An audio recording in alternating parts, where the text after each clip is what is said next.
Bueno, una gran verdad dijo Ezequiel recién. Siempre me paso de horario. Y hoy no va a ser la excepción. Nunca traigo esto, pero no llegué a pasarme esto a papel, entonces quedó acá en la compu. Lo voy a usar. Y como es más fácil pedir perdón que permiso, no pregunto y voy a sacar esto de acá. No, sin nada. Porque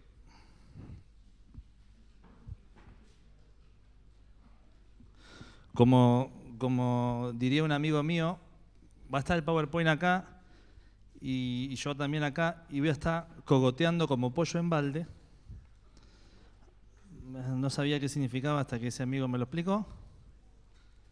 Entonces mejor tengo el micrófono en la mano.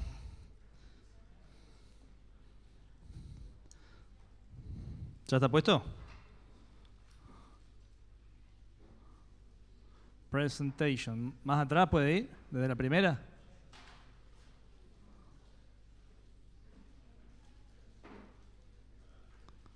Si no lo manejo de acá, no hay problema. Bueno, mientras ustedes van desayunando, yo ya desayuné en el auto, porque sabía que hoy no podía sentarme, pero siempre me tomo unos mates. Bueno, no se ve mucho, se ve que elegí un color bastante feo. Ustedes habrán pensado, como se quedó hasta las 9:30 terminando el PowerPoint estará buenísimo. No, es muy básico y en realidad es el bosquejo que vamos a seguir. Y por la gracia de Dios y la misericordia de Dios, por la obra de su Espíritu, la palabra de Él será aplicada a nuestros corazones y entonces seremos edificados. Así que vamos a tratar de construir esto todos juntos, aunque vamos a seguir este bosquejo que está acá.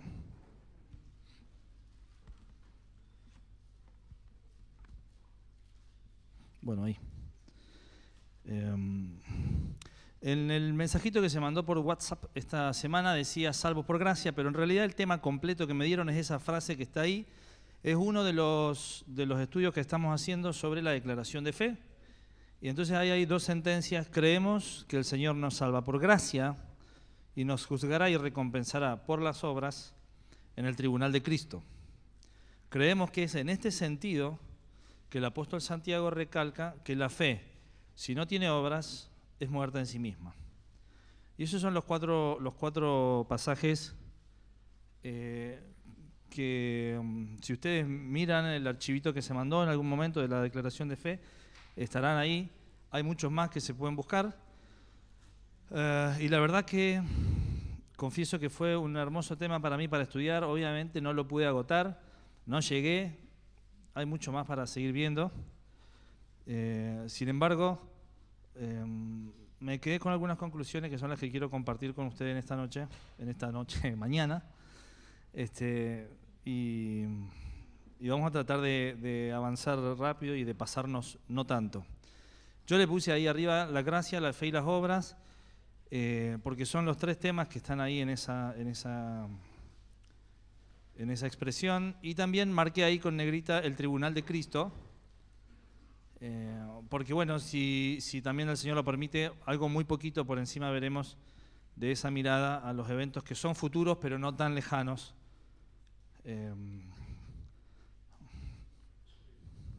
Contrastes, pasó, ¿verdad?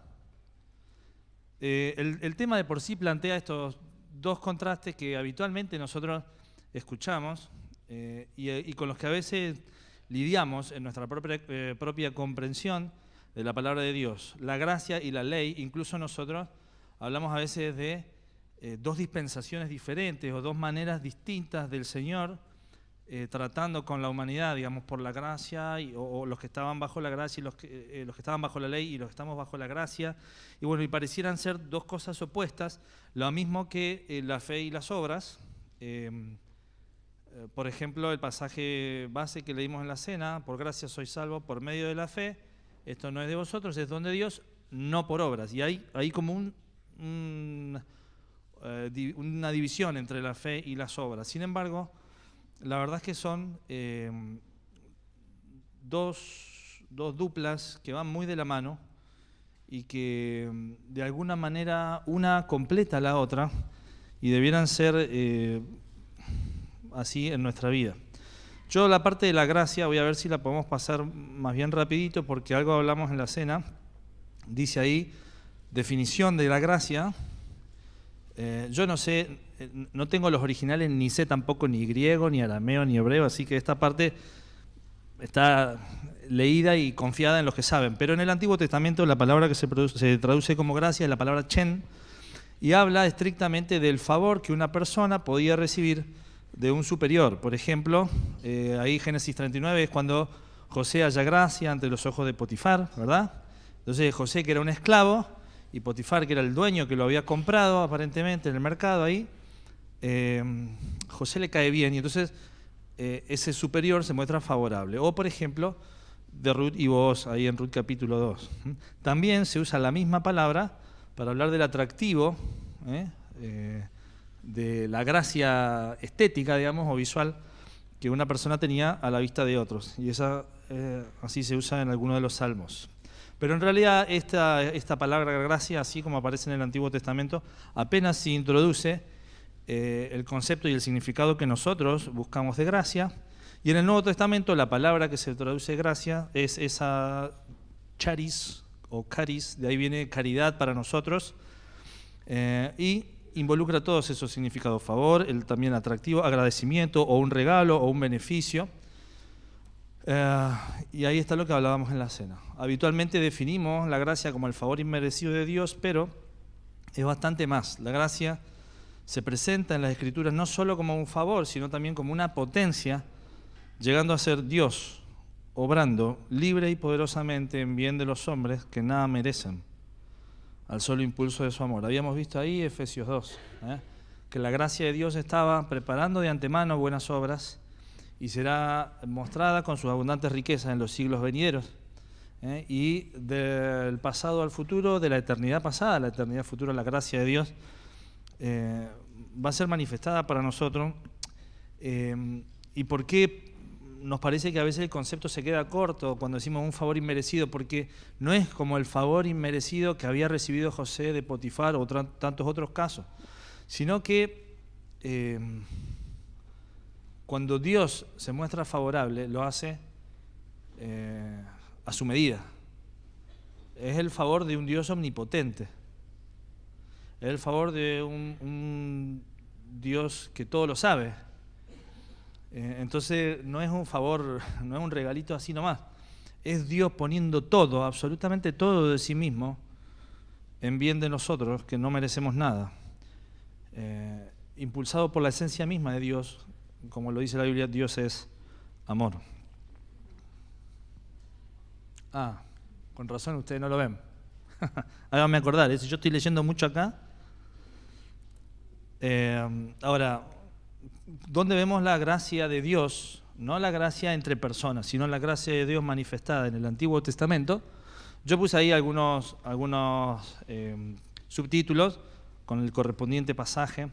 Vemos la gracia de Dios en el Edén, cuando el hombre cae, cuando el hombre peca, deliberadamente, teniendo una advertencia tan clara, ahí el hombre dice que vio el fruto y le pareció apetitoso, deseable, y lo comió. Y Dios, que bien hubiera podido borrar y empezar de nuevo, dice, viene un libertador. Acá ustedes cruzaron la raya, pero viene uno nacido de mujer que va a derrotar a Satanás y a la serpiente y a la simiente de la serpiente, liberando a la humanidad. Y la gracia de Dios aparece ahí cuando Dios cubre de pieles a los primeros transgresores, nuestros padres, y en lugar de morir ellos, mueren aquellas víctimas. Lo cierto es que la muerte se produce en ese momento, entra al mundo por el pecado y nosotros quedamos separados de Dios desde ese momento, como una rama que se separa del árbol comienza a secarse. Desde ese momento Adán y Eva comienzan a envejecer, a deteriorarse. Por eso nosotros, aunque vivimos pocos años, somos más viejos que Dios, porque Dios no se envejece, Él es la fuente de la vida. Él siempre es, podríamos decirlo nosotros, niño. bien comprendido esto, no quiero ser ofensivo. Y nosotros nos vamos deteriorando por estar lejos del Señor. La gracia del Señor aparece también en la promesa de Abraham, toda la vida de Abraham, del capítulo 12 de Génesis al 22, creo que puse ahí, nos muestra la gracia de Dios. Particularmente en el capítulo 15, cuando después de haberle hecho la promesa, haré de ti una nación grande y te bendeciré, en el capítulo 15, Dios confirma esa promesa a Abraham por medio de un pacto que es muy anterior a la ley, al pacto de la ley de Éxodo 20, va a Éxodo 19, ahí aparece el pacto. Antes Dios había hecho un pacto con Abraham y dice que Abraham creyó, 15:6 de Génesis, que dice, creyó a Abraham y le fue contado por justicia. Y Dios lo trata a Abraham como si fuera justo, como si no tuviera pecado, con la etiquetita de inocente, cuando Abraham sí los tenía los pecados, porque Abraham creyó y ahí aparece la gracia. Abraham se salva por gracia, por eso dice que los que son de la fe son de la descendencia de Abraham. Porque el pacto abrámico no es el pacto de la ley, es anterior, y ese pacto después lo rescata Jesucristo y lo revalida para todos los que somos de la fe de Abraham. La gracia aparece en los sacrificios que había establecido la ley. ¿Se acuerdan? Cada israelita que quería ponerse de acuerdo con Dios, reconocer delante de Dios sus pecados, lo expresaba con el sacrificio de un cordero. Iban al tabernáculo y luego al templo cuando este último reemplazó al primero, y ahí ofrecían el sacrificio. No era la sangre de los corderos ni de los machos cabríos lo que aplacaba la ira de Dios, era el sacrificio de Jesucristo que vendría después, pero ahí estaba reflejada, contada didácticamente la gracia del Señor, aunque nosotros sabemos que esos sacrificios estuvieron desde antes. Abraham ofreció sacrificios, Noé ofreció sacrificios, Enoc caminó con Dios y evidentemente ofreció su sacrificio, Caín y Abel ofrecieron sus sacrificios porque Dios había establecido eso desde el principio. Ahí estaba la gracia. También lo vemos en toda la historia de Israel, ¿se acuerdan? Un pueblo que Dios saca de la esclavitud, fíjense, un pueblo que de alguna manera es figura de cada cristiano porque se forma como pueblo ya esclavo en Egipto, ya extranjeros, digamos, sin un propio rey, sin un gobierno, sin nada, no tiene nada. Entonces Dios lo saca, Dios le da identidad, Dios le da una ley, Dios quiere ser su rey, su gobernante. Y ahí en toda la historia de Israel vemos nosotros este ciclo de un pueblo que somos tan tentados, a veces yo soy tan tentado a juzgar y decir, estos israelitas no aprenden más, viejos, viven quejándose, Dios hace milagros, y yo después voy y hago lo mismo, pero Dios muestra la gracia y la paciencia con ese pueblo vez tras vez, en la vida de cada uno de los fieles que está relatada en el Antiguo Testamento, luego después los retoma Hebreos en el capítulo 11, cada uno de los fieles del Antiguo Testamento se salvó por gracia. Y alcanzaron esa gracia por la fe, como Abraham. La gracia aparece también en el Nuevo Testamento, fundamentalmente en estos hechos que están acá, en la persona de Cristo. Dice que el Verbo que era con Dios y era Dios y era en el principio, fue hecho carne y habitó entre nosotros y vimos su gloria como del unigénito del Padre, lleno de gracia y de verdad. Y la persona de Cristo mostró la gracia de Dios en su vida, en esa vida que nosotros tendríamos que haber vivido y que si no había un ser humano que la viviera,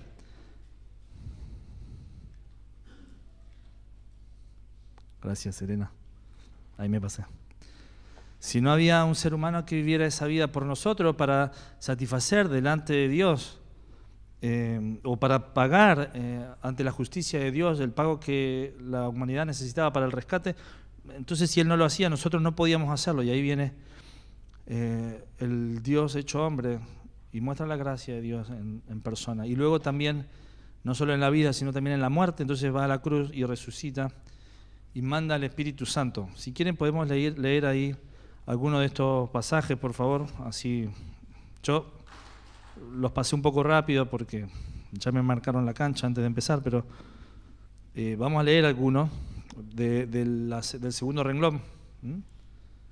Romanos 3.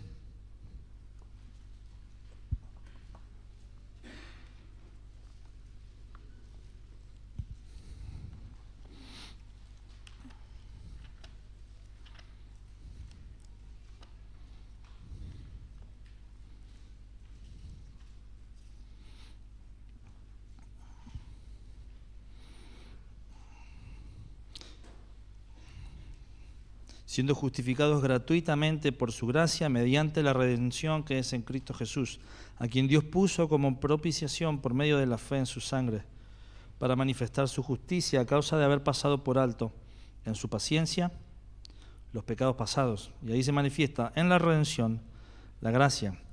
Hebreos 10:29.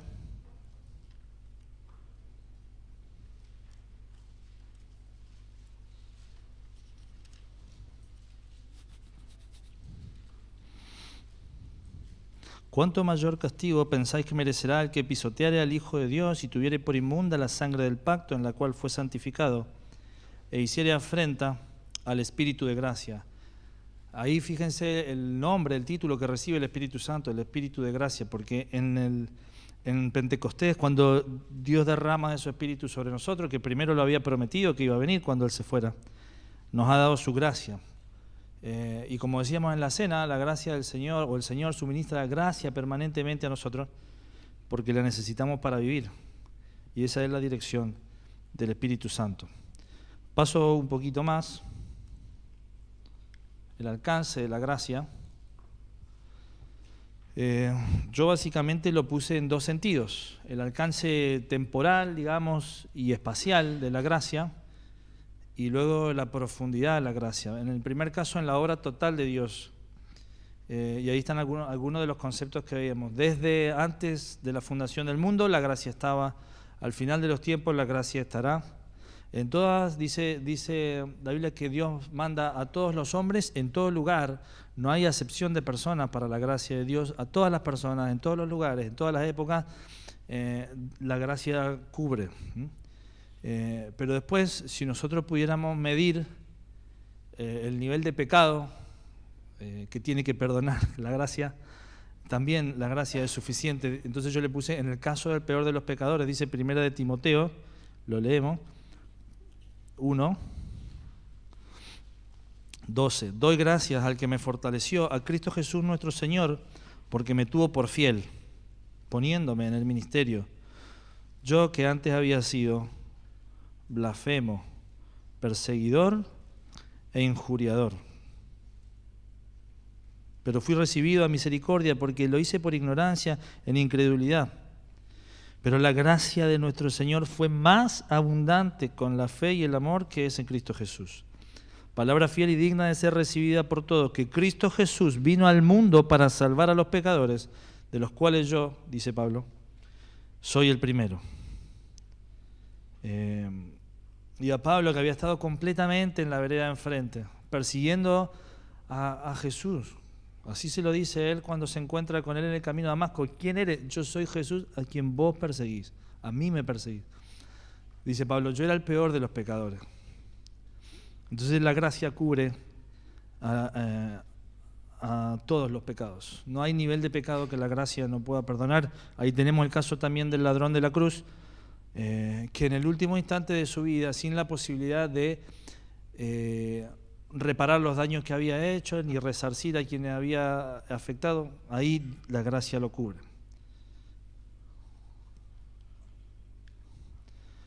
La gracia es la única fuente de salvación. Están los pasajes que leímos hoy, Efesios 2 y Tito 3. Pero como la gracia es nada más y nada menos que Dios obrando en favor nuestro, no hay nada que nosotros podamos hacer. No hay necesidad de añadir nada, ni tampoco hay posibilidad de añadir nada. Sino que es Dios el que hace todo, y esa es la única fuente de salvación. ¿Ustedes se acuerdan en el tabernáculo, ¿no? En el lugar santísimo que había? Había dos cosas. El arca del pacto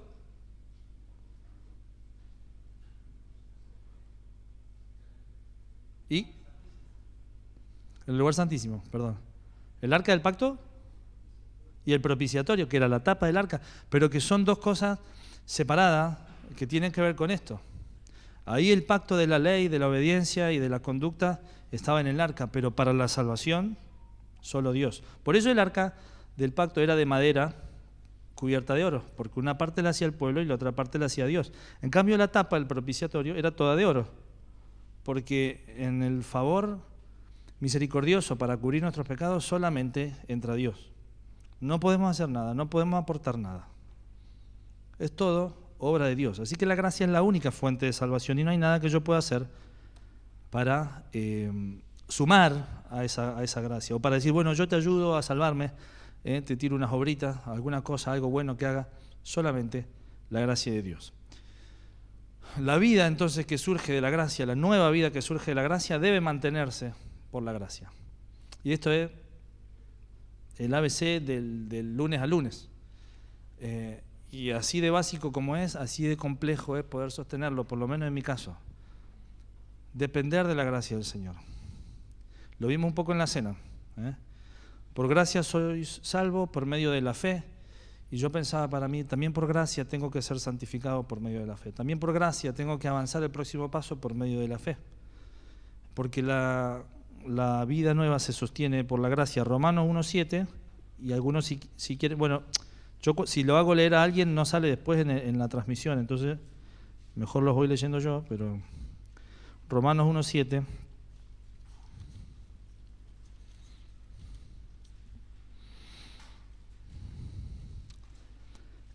Fíjense que estos son saludos de Pablo, pero no son solamente fórmulas o protocolos de saludo. Dice: a todos los que están en Roma, amados de Dios, llamados a ser santos, gracia y paz a vosotros. Porque no era solamente la gracia necesaria para el momento de ser salvos. Menos mal que tengo mis ayudantes por todos los lugares. No solamente la gracia para ser salvos, sino gracias en lo que venía después, gracia y paz a vosotros. Miren, me gusta el de 2 Corintios 13:14.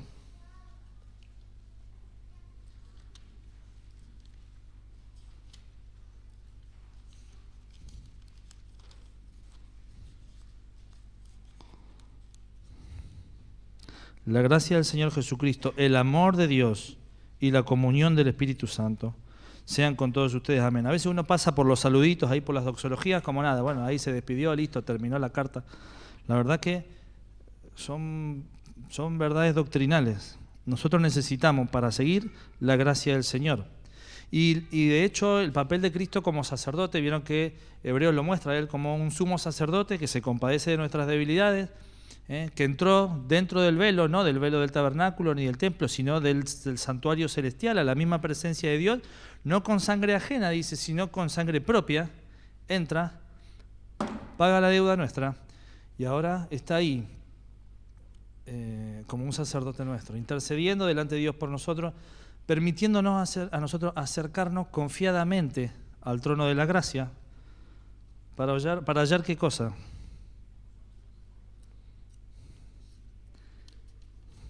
Hebreos 4:16, estamos ahí, ¿sí? Acerquémonos pues confiadamente al trono de la gracia para alcanzar misericordia y hallar gracia para el oportuno socorro. Nos gusta más la parte del oportuno socorro, vengan a salvarnos, pero la verdad es que es eso. Es la gracia de Dios operando cotidianamente en la vida nuestra, de la misma manera que operó al momento de la salvación para sacarnos de las tinieblas y ponerlos en la luz, para trasladarnos de la condenación al reino de su amado Hijo, también todos los días, para que nosotros podamos avanzar. Entonces, la actividad actual de la gracia tiene que ver con la vida nuestra. Voy pasando. Entonces acá nosotros entramos en la segunda parte, la fe y las obras. Yo las puse juntas porque de alguna manera plantean este contraste que tantas veces discutimos. Y puse en primer lugar que hay varias posturas en esto de la fe y de las obras. En general son tres, o hay un montón de diferencias, pero a grandes rasgos son tres. Todos los que estudian y que,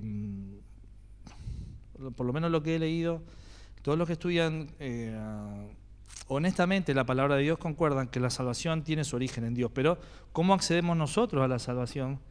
Bueno, ahí hay algunas diferencias. Entonces yo puse esas tres. San Agustín y Calvino son los que dicen que en realidad todo, absolutamente todo, está predeterminado por Dios y el que se salva se va a salvar inevitablemente, el que se pierde se va a perder inevitablemente, haga lo que haga, diga lo que diga, me mueva como me mueva, eso ya está destinado, entonces yo no tengo ninguna responsabilidad, haga o deje de hacer, lo que va a ser será.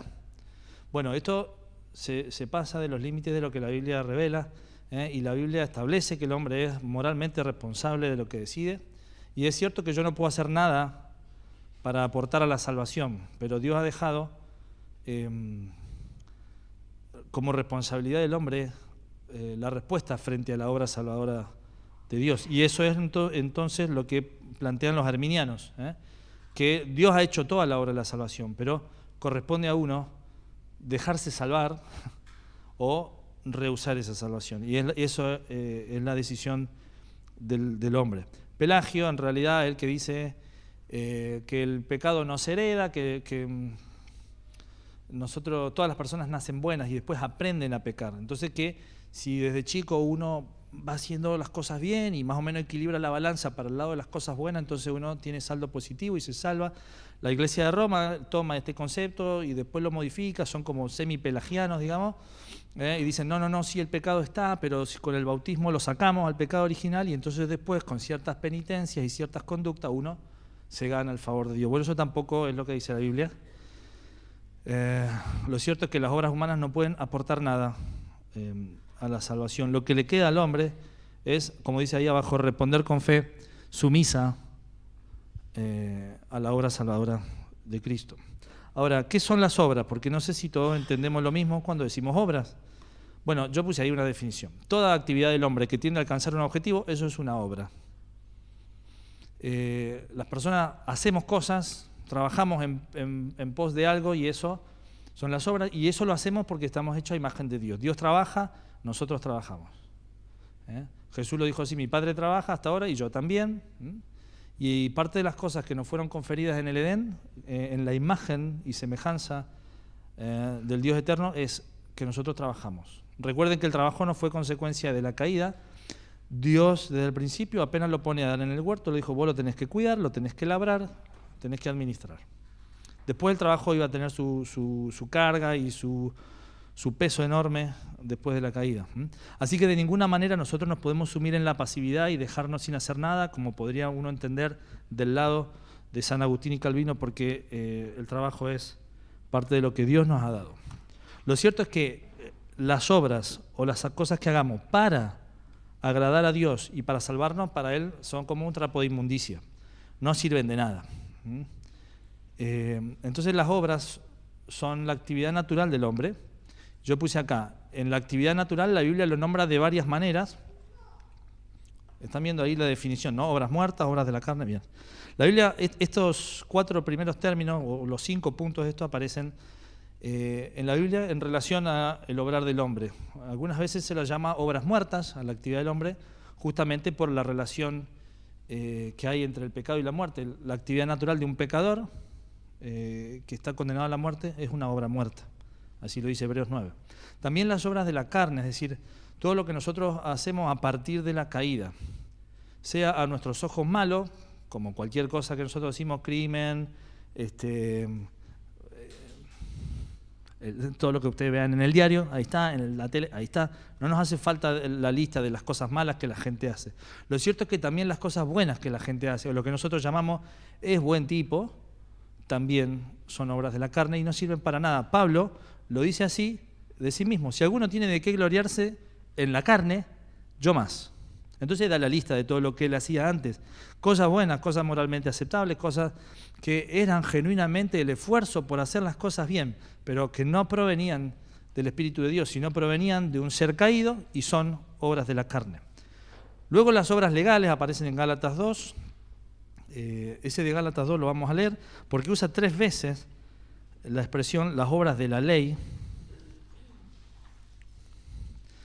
Y de alguna manera están relacionadas esta con la anterior, con las obras de la carne, sí, pero son directamente el intento humano de cumplir la ley de Dios, esa ley mosaica, esos mandamientos que tan claros dejó el Señor, y entonces acumulo méritos y me gano mi justificación. Esa es la idea de las obras de la ley. Gálatas 2:16 dice, sabiendo que el hombre no es justificado por las obras de la ley, sino por la fe de Jesucristo. Nosotros también, ahí dice, ese nosotros habla de los judíos, nosotros también hemos creído en Jesucristo para ser justificados por la fe de Cristo y no por las obras de la ley, por cuanto por las obras de la ley nadie será justificado. tampoco me puedo ganar el favor de Dios haciendo las cosas que están acá. Para yo ganar y negociar con Él. Las cosas de su ley. Primero que no las puedo hacer. Si uno quebranta un mandamiento, quebranta toda la ley. Uno tendría que ser perfecto para poder cumplir la ley. Pero de todos modos no me puedo ganar la justicia de Dios. Esa es la idea de las obras legales. Después están directamente las obras malas o satánicas. Porque Satanás desde el principio estableció la esfera ahí de la carne cuando logró que el hombre cayera, y entonces tiene su base de operaciones desde afuera, en lo que nosotros llamamos el mundo, el sistema mundo, y él mueve los hilos de la actividad de la raza humana. Él es el príncipe de este mundo, pero también obra desde adentro. También ha logrado que se cauterice nuestra conciencia o la conciencia del hombre no regenerado. Y entonces vemos nosotros ahí, por ejemplo, Colosenses 1:21. Está muy aburrido, ¿no? La cosa.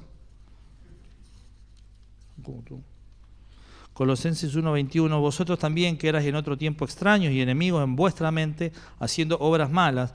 Ahí lo que dice enemigos en vuestra mente, también dice en otras traducciones, con ánimo de enemistad o de adversario, hacían obras malas. El pasaje de Juan 8 es cuando Jesús le dice a los fariseos, ustedes son de vuestro padre el diablo y las obras de vuestro padre queréis hacer.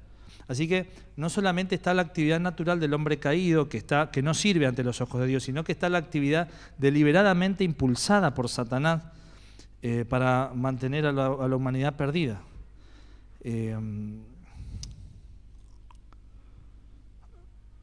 Primera de Juan 3, me lo acordaba recién y ya se me olvidó.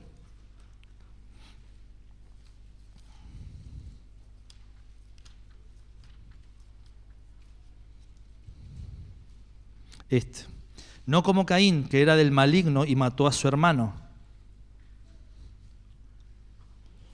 ¿Y por qué causa lo mató? Porque sus obras eran malas y las de su hermano eran justas. Las obras malas de Caín están relacionadas con esa expresión directa anterior. Caín era del maligno. Así que Satanás mueve también el obrar de la humanidad en la dirección opuesta a la de Dios. Hay un caso ahí, el caso de Cornelio, y me pareció muy interesante porque dice la Biblia que los que perseveran en bien hacer, así lo dice Pablo en Romanos 2, hay gente que genuinamente quiere acercarse a Dios, entonces lo hace como le parece, ¿no? Y su buen obrar no es que lo justifica delante de Dios, pero Dios está cercano a los que lo buscan. Y el que con actitud correcta, con ánimo correcto, quiere encontrarse con Dios, se va a encontrar con Dios. Miren cómo dice Hechos, capítulo 10.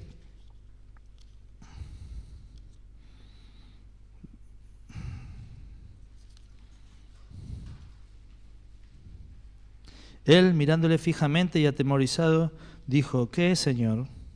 Bueno, lo leemos al principio, así se entiende. Había en Cesarea un hombre llamado Cornelio, centurión de la compañía llamada La Italiana, piadoso y temeroso de Dios con toda su casa, y que hacía muchas limosnas al pueblo y oraba a Dios siempre.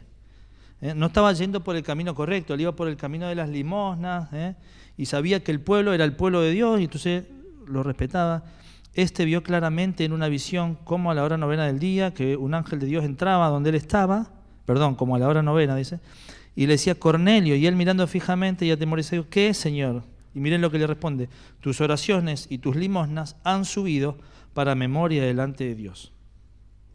Entonces después ahí el ángel lo manda a encontrarse con Pedro y le va a explicar cómo es la cosa. Y esta persona que perseveraba en hacer el bien, no es que fue justificado por las limosnas que él hacía, pero el que busca a Dios genuinamente, Dios está más cerca. Y esas obras no lo justifican, pero merece la mención, me parece, en este caso.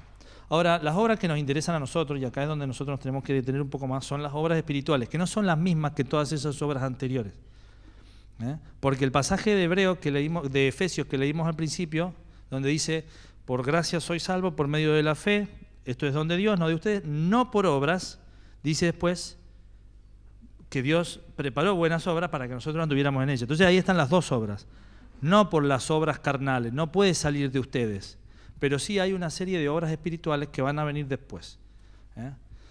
Las obras espirituales, que también habla la Biblia, son las que surgen entonces de la actividad o la potencia, el potencial que Dios pone por el Espíritu Santo en nosotros. ¿Cuál es la primera obra espiritual? Juan 6, 28 y 29.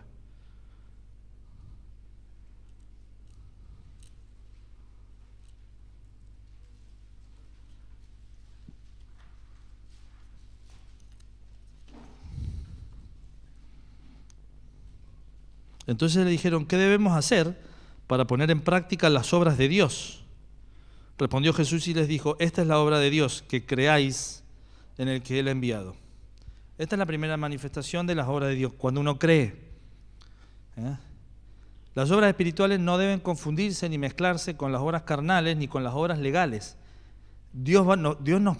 es bueno que nosotros vivamos según toda esa ley, pero no es por medio de esa ley que yo accedo a la salvación, sino que es que por haber sido salvado comienzo a actuar así. Dios quiere, dice Tito, un pueblo celoso de buenas obras, y las obras espirituales no son una semilla en mi vida, son un fruto. Y esto es algo que me interesaba reflexionar. Yo no sé si a ustedes les pasa, ¿alguno de mis hijos está acá o se fueron todas las clases? ¿Se fueron? Ah, bueno. No sé si a ustedes les pasan los que tienen hijos, pero uno quisiera que los hijos se porten bien. Sobre todo en casa ajena, pero bueno, por lo menos que se porten bien.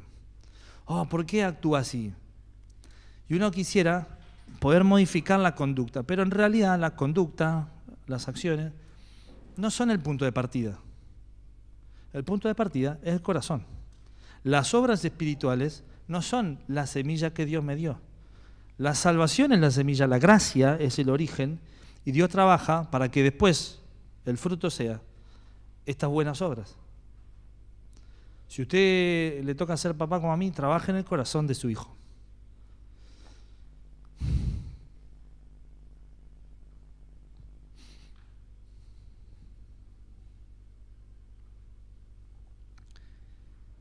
Es muy fácil que nos engañemos entre nosotros con la conducta. Y nosotros podemos tener apariencia de dar frutos. Pero Dios no quiere esos frutos hechos en la carne. Son obras carnales. Dios no quiere esos frutos hechos para aparentar, son obras legales. Dios quiere que estos frutos sean, que estas obras sean el resultado de mi dependencia completa de su gracia. Ojo, no es que uno no tiene que obedecer. Cuando uno no entiende, cuando uno no ha alcanzado esto, cuando uno es inmaduro, la obediencia nos mantiene en el camino correcto. La Biblia está llena de exhortaciones a obedecer. Y nos pasa de vuelta con los hijos. Uno le manda cosas y los hijos, ¿por qué? Preguntan. ¿Pero por qué tengo que hacer esto? No te puedo explicar. Hacelo. Yo te pido por favor que lo hagas. Y la obediencia tiene un valor. Dios premia, recompensa la obediencia. Pero lo cierto es que Dios lo que quiere es que nosotros en realidad vivamos tan cerca de Él que el fruto natural nuestro sean estas obras. Por eso habla la vida del fruto del Espíritu. Habla la Biblia, ¿no?, del fruto del Espíritu. Estas obras, las obras espirituales, son la evidencia externa de que ha habido vida nueva. Y de que la fe es verdadera. Eso es lo que dice Santiago 2. El asunto es así. Un manzano, ¿es manzano porque da manzanas o da manzanas porque es manzano? Julio. Da manzana porque es manzano. La semilla decía que eso en el futuro iba a dar manzanas.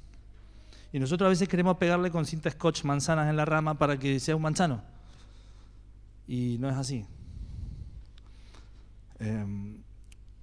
Pero tiene que haber, en algún momento ese árbol tiene que dar las manzanas. Las obras espirituales tienen que suceder. Son la prueba de que ha habido vida nueva. Son el testimonio frente al mundo. El mundo nos ve cómo actuamos. Dios ve el corazón. Dios nos ve justificados a través de Jesucristo. Esto lo compartimos ayer con los jóvenes. Dios nos ve en una serie de posiciones y condiciones que para nosotros son maravillosas e incomprensibles. Hermanos de Jesucristo, santos, en los lugares celestiales. Perfecto. Nos ve de una manera, claro, Él nos está viendo ya con la obra completa, pero el mundo no nos ve a través de Jesucristo. El mundo nos ve cómo actuamos. Entonces las obras tienen que estar, las obras espirituales tienen que estar. Y esas obras serán manifestadas y recompensadas en el tribunal de Cristo. Segunda de Corintios 5, 9 y 10.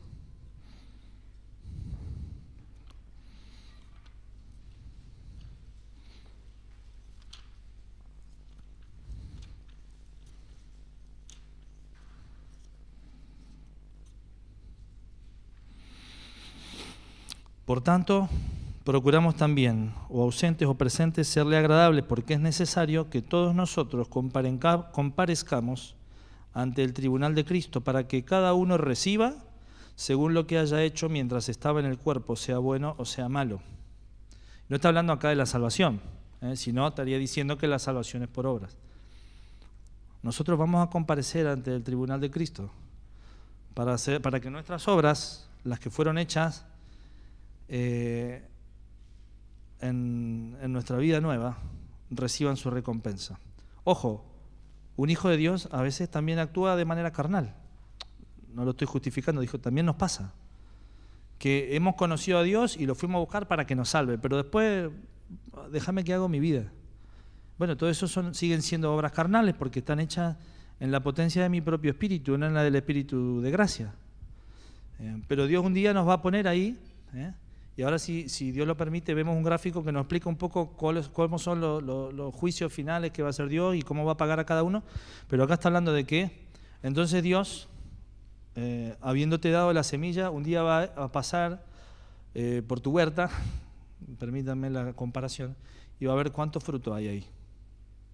A ver si esa vida nueva fructificó.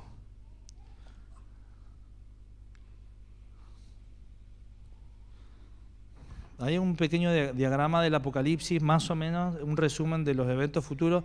A mí me interesaba que lo viéramos por el tema de que la misma declaración de fe menciona el tribunal de Cristo, y acá lo estamos viendo, Jesús va a pagar a cada uno según haya sido su obra, mientras estaba en el cuerpo, sea buena o mala. Y ahí está dividido como en 3 fragmentos. Los primeros 3 capítulos del Apocalipsis más o menos muestran la época actual. Algunos ven en las 7 iglesias que reciben los mensajes, más o menos la historia de la iglesia. Es un tema muy bonito para estudiar.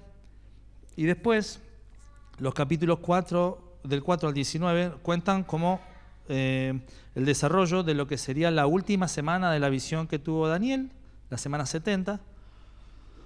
Y ahí están pasando en paralelo 2 cosas. Algo aquí en la tierra donde Dios trabaja con Israel, y ahí están los 7 sellos y las trompetas y los vasos o las copas, y en la iglesia trabaja ahí en el cielo, en la presencia de Dios mismo. Entonces aparece el rapto entre el primer periodo y el segundo. ¿Esto tiene puntero? No sé. Pero tengo que apuntar allá, a la compu. No, ustedes lo ven, el rapto. Miren, de esto también hay varias posturas. Yo traté de ser cuidadoso y elegir un gráfico que no planteara confusión, pero también es justo mencionar que ninguno de los que tiene todos estos estudios sobre los eventos futuros puede decir taxativamente esto es así y todos los demás están equivocados. Con mucho temor uno se adentra en estas cosas, y también uno tiene que entender que si Dios no quiso dejar mucha luz sobre esto, seguramente es porque nosotros seríamos deslumbrados. ¿Vieron cuando uno está oscuro y le prenden la luz de la pieza? Mucha luz de golpe te hace mal. Ni hablar cuando vas manejando ahí y de repente choco. Así que mucha luz en las cosas que no podemos comprender tampoco conviene. Eso ha sido decisión del Señor, por eso quedó esto medio velado. Y si Dios no dejó mucha luz, entonces yo no me puedo hacer el que veo todo claramente. Pero lo cierto es que a la luz de la palabra, este es para nosotros el esquema de cómo la Biblia revela que van a ser los eventos futuros. Y ahí dice que cuando la iglesia sea raptada y en la tierra haya gran tribulación, la iglesia estará en presencia del Señor desarrollándose 2 eventos, el tribunal de Cristo y las bodas del Cordero. Luego viene en la segunda venida a establecer un reino terrenal de 1000 años donde reinará Israel ahí. Y el número 1 que se ve ahí es la guerra del Armagedón, donde todas las naciones quieren enfrentarse, quieren eliminar a Israel, pero Dios pelea personalmente por ellos y los defiende.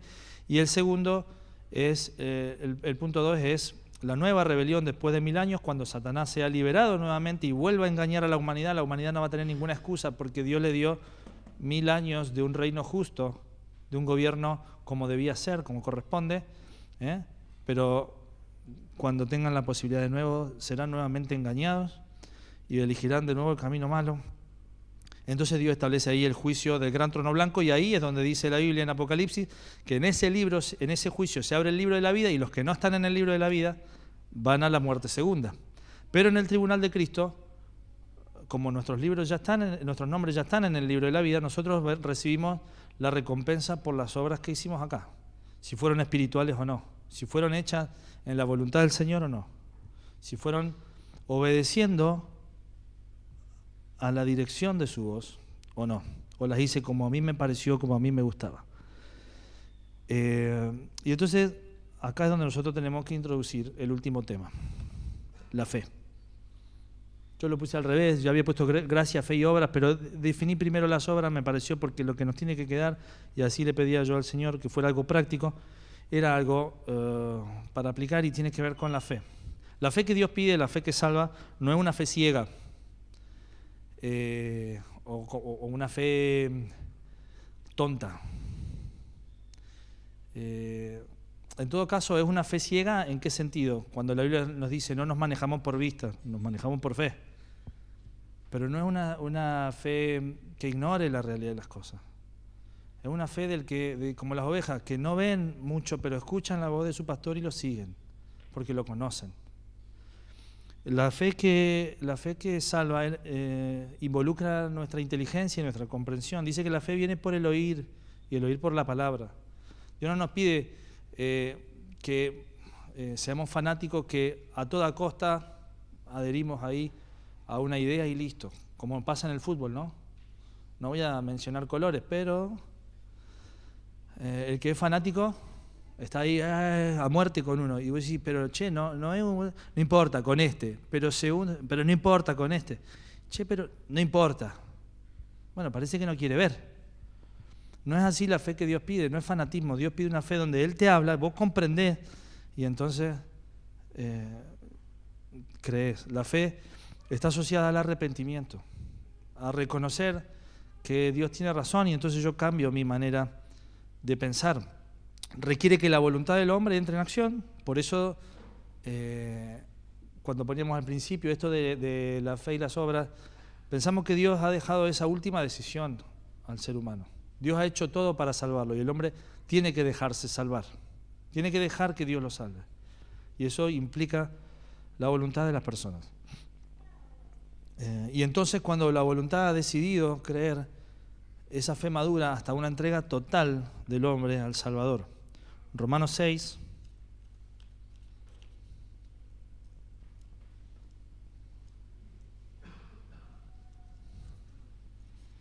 Ya termino, creo que llego a las 1:30. ¿Ese está bien a las 1:30?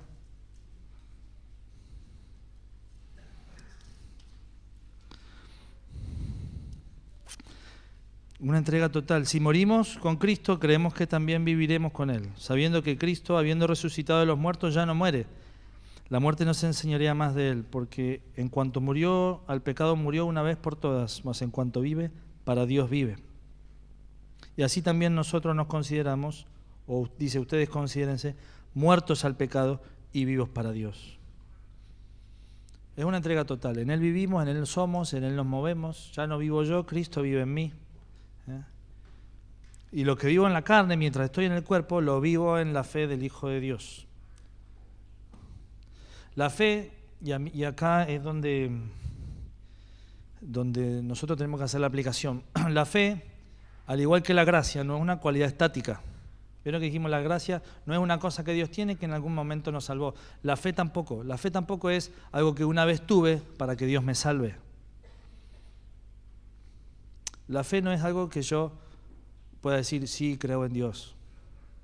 De hecho, también compartimos ayer con los jóvenes, en aquel día, dice el Señor, muchos me dirán, Señor, Señor, en tu nombre hicimos milagros y echamos demonios. Yo no los conocí, porque no todo el que me dice Señor, Señor, entra en el reino de los cielos, sino el que hace la voluntad de Dios.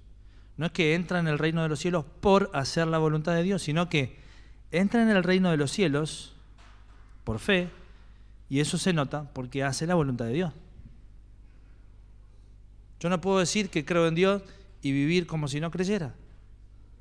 Y si ustedes van a Hebreos 11, donde está la definición más bonita y más completa de la fe, es pues la fe, la certeza de lo que se espera, la convicción de lo que no se ve. Sin fe es imposible agradar a Dios. Es necesario que el que se acerca a Dios crea que le hay, que es galardonador de los que le buscan. Entonces dice, por la fe, fulanito hizo. Por la fe, menganito hizo. Sultanito hizo. ¿Por qué la fe hace? Porque la fe y las obras no son opuestas, son dos caras de la misma moneda. Las obras espirituales estoy hablando.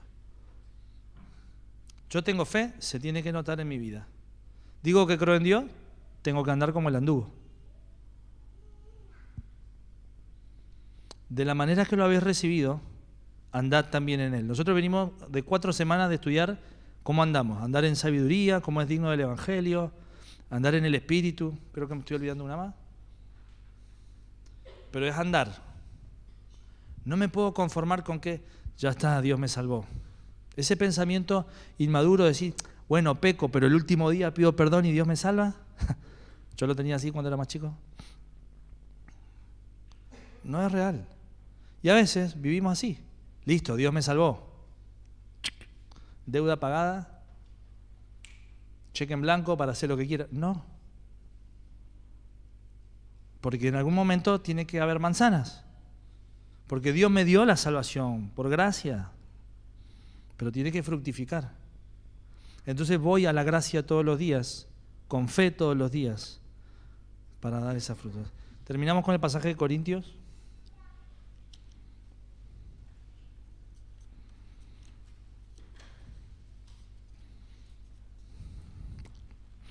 Conforme a la gracia de Dios que me ha sido dada,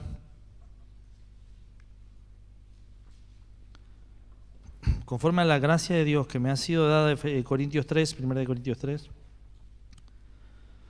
yo como perito arquitecto puse el fundamento y otro edifica encima, pero cada uno mire cómo sobreedifica, porque nadie puede poner otro fundamento que el que está puesto, el cual es Jesucristo.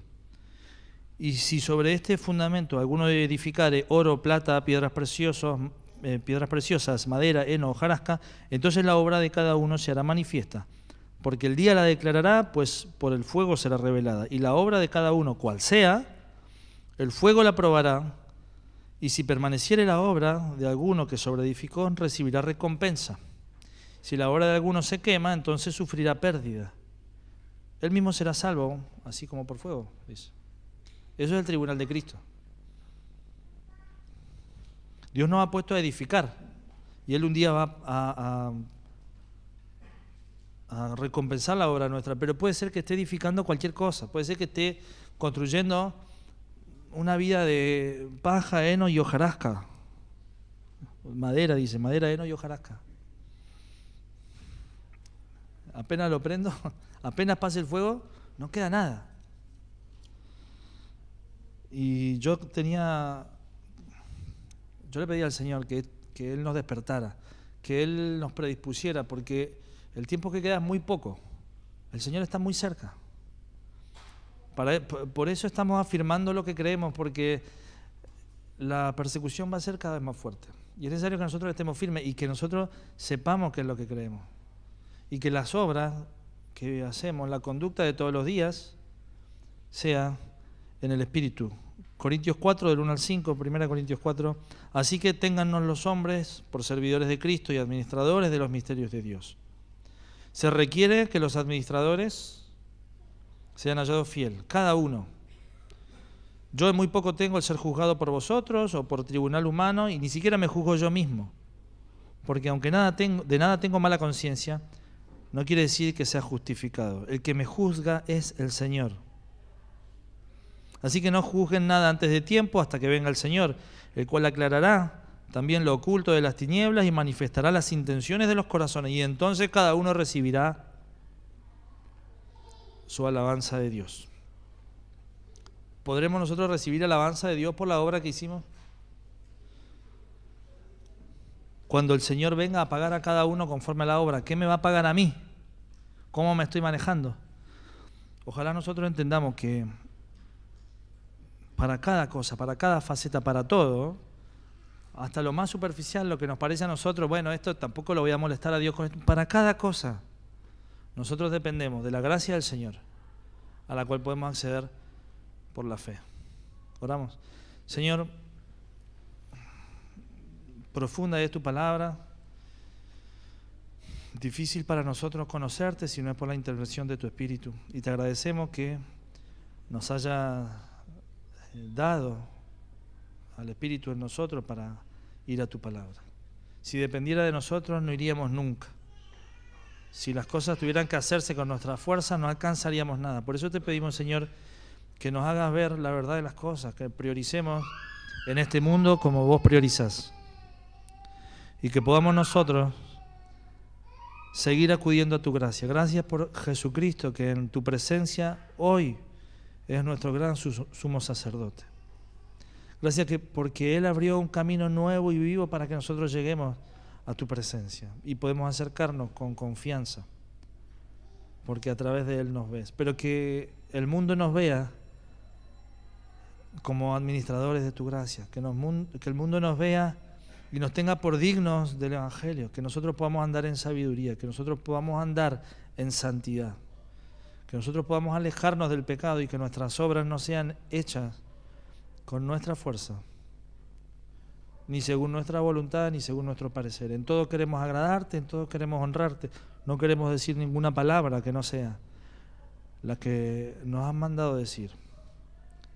Y queremos poder presentarnos delante tuyo sin vergüenza.